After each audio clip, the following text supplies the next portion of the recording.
Boa noite, minhas irmãs e meus irmãos, que a suave paz de Jesus seja nos vossos corações. Meus irmãos, constitui-se numa situação delicada e digna de todos os cuidados a relação que o homem trava ao longo de todos os séculos com o dinheiro, com os bens que o dinheiro lhe traz e com as dificuldades que a falta do dinheiro pode, de fato, oferecer a todas as criaturas. O 26º capítulo do Evangelho segundo o Espiritismo nos traz um alerta e uma orientação espiritual segura e absolutamente tranquila no que diz respeito às boas práticas financeiras que todos podem seguir com naturalidade. Diz o título do capítulo: Não se pode servir a Deus e a Mamon. Ora, como é que a gente pode equilibrar essa relação entre a divindade e a necessidade de manter-se e manter aos seus num mundo material, onde o dinheiro, o vil metal, é necessário para custear as despesas, para trazer para dentro de casa a alimentação, para pagar os tributos, não é? As contas todas, enfim. Os antigos diziam, usando uma frase muito interessante, muito simples, de que o trabalho deve ser meio de vida e não de morte. É importante a gente verificar que nesse 26º capítulo, os espíritos que conjuntamente colaboraram através de Allan Kardec para comporem esta obra, que é de fato uma bússola na vida de todos aqueles que um dia, até por curiosidade, venham a abrir, que é o Evangelho segundo o Espiritismo, eles trazem orientações perfeitas. Falam, por exemplo, da parábola do mal rico, né? Enumerando, elencando as situações daquele que, tendo amealhado grande fortuna, esquece-se dos seus semelhantes, tripudia sobre eles e pouco faz acreditando de que a vida lhe vai ser perpetuamente no corpo físico. Como nós sabemos, a vida não começa no berço e não termina no túmulo. E o espírito precisa vestir-se de um corpo físico para interpretar o personagem onde normalmente teve, assim como avanços, teve também fracassos. A avareza, como reportada nesse capítulo, é um item do qual a gente deve ter muito cuidado. O dinheiro deve nos servir e servir a todos aqueles a quem nós pudermos alcançar, numa situação de justiça, de necessidade e de merecimento. Não se pode, por exemplo, pegar uma fortuna e jogá-la ao vento, dá-la na mão de centenas de milhares de pessoas, por exemplo, porque isto não resolveria o problema que aquelas criaturas teriam, senão naquele momento. Logo depois, iriam experimentar novamente a dificuldade que passavam tempos antes. É preciso dar o peixe, sim, mas é importante ensinar cada um a pescar seu próprio peixe. As práticas financeiras precisam ter a coerência de que a gente, preferencialmente, só gaste aquilo que tenha condições de arcar posteriormente. Ou seja, contrair uma dívida deve significar a certeza de que aquilo que eu ganho, de que aquilo que eu possuo como salário, como remuneração, provinda de um emprego regular ou de uma atividade empreendedora ou empresarial, será absolutamente certo para pagar aqueles débitos que eu contraí.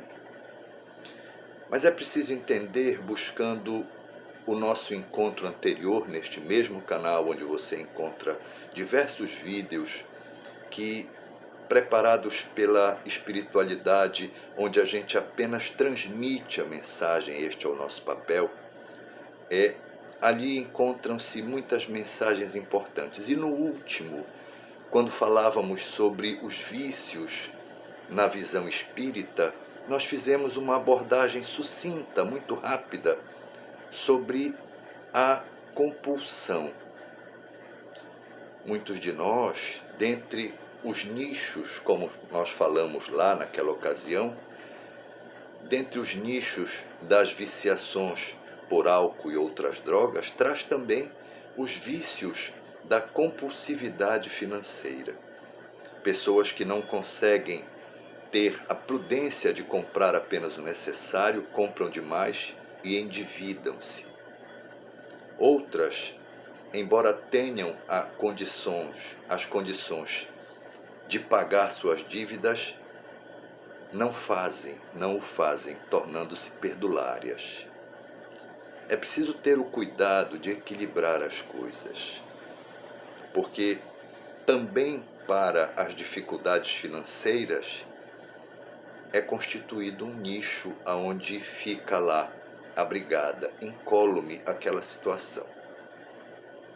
Um deslinde, uma contingência mal resolvida nossa, um transtorno de qualquer natureza, poderá fazer eclodir esse nicho outra vez e nós iremos experimentar dificuldades nesse aspecto. O 26º capítulo, como nós falamos, traz também a abordagem da utilidade providencial da fortuna. E vamos entender fortuna não apenas aquelas situações que contemplam uma parcela muito reduzida do contingente populacional da Terra, que são pessoas abastadas, mas do nosso salário que ganhamos todos os meses, da nossa renda mensal. A utilidade providencial é exatamente aquela de prover o lar, pagar as contas e auxiliar com delicadeza, com boa vontade e, de preferência, no anonimato, aqueles que necessitam. Ontem mesmo, na porta do meu trabalho cotidiano, encontrei um companheiro espírita que há muitos anos faz a sopa da fraternidade e sai com os seus filhos e a esposa, num belo domingo de sol como o de ontem, distribuindo esta sopa por aqueles todos que estão pelas ruas em necessidade, oferecendo a vasilha, uma sopa deliciosa, a colherzinha de plástico, para que aquele companheiro ou companheira sacie um pouco a fome. Esta é também a utilização providencial da fortuna financeira, que interfere positivamente na fortuna espiritual. Existem também aqueles casos lamentáveis em que patrimônios são dilapidados, são absolutamente torrados, gastos até o fim, levando as pessoas de uma situação de muito dinheiro à miséria. A única falência, meus irmãos, que nós devemos ter todo o cuidado de jamais permitir que nos alcance, é a falência espiritual. É aquela em que a gente, tendo todas as possibilidades, sendo circulado permanentemente, circundado permanentemente pelo olhar de nosso mestre, guia e modelo Jesus, a nos chamar para nos melhorarmos, para estudarmos um pouquinho nesta doutrina que absolutamente nos coloca frente a frente conosco mesmo, a gente se nega. também em um vídeo anterior, trouxemos essa assertiva. É preciso escutar a voz de Jesus. É preciso reconhecer-se no olhar do Mestre e enxergar dentro dele todos aqueles que em necessidade esperam por nós. O ingresso nosso na casa espírita, a debruçar-se sobre os seus estudos regulares e com isso equilibrar as finanças, guardando-se da avareza e empregando-a adequadamente, vai de fato não apenas sanear as finanças, mas sanear o nosso espírito. É desse saneamento espiritual que nós mais necessitamos, porque dele decorrerão todas as providências mundanas, todas as providências do mundo que nós precisaremos tomar cotidianamente.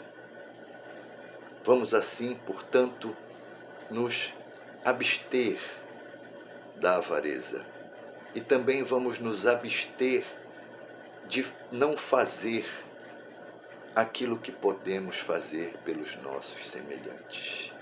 O exemplo da sopa que o companheiro serviu ontem é um belo exemplo. Separar um pouquinho do que se ganhe para comprar um farnel, um saquinho com mantimentos e escolher a pessoa mais necessitada das redondezas e ir lá e dizer: olha, mandaram para você.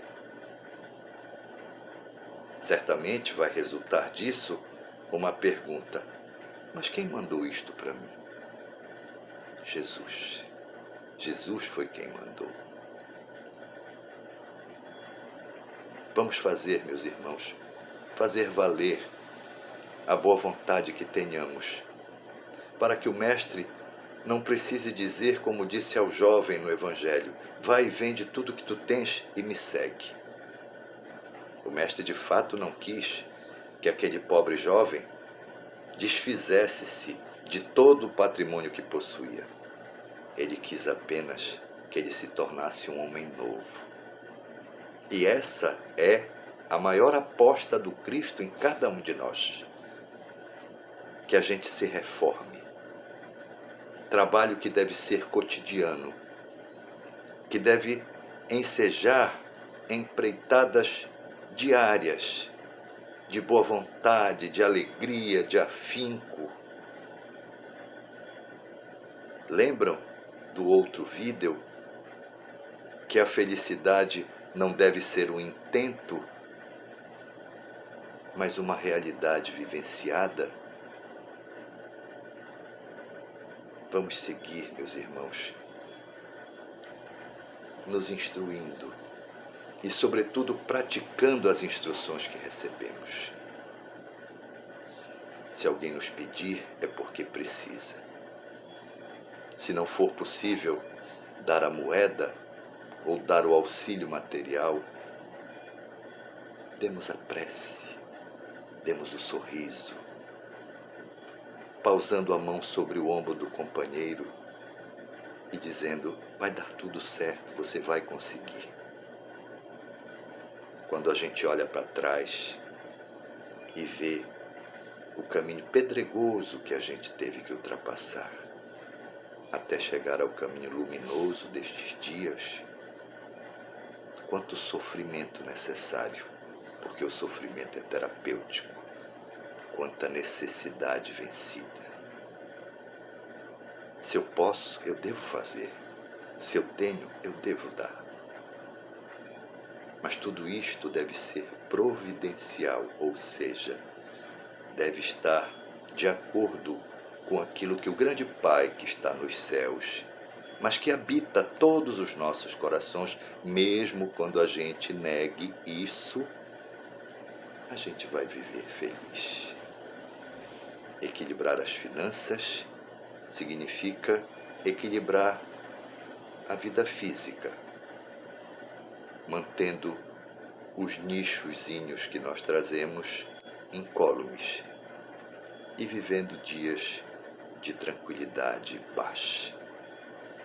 Que Deus lhes abençoe, Jesus lhes dê a sua paz e Nossa Mãe Maria de Nazaré lhes envolva em seu manto de luz. Muito obrigado, que assim seja.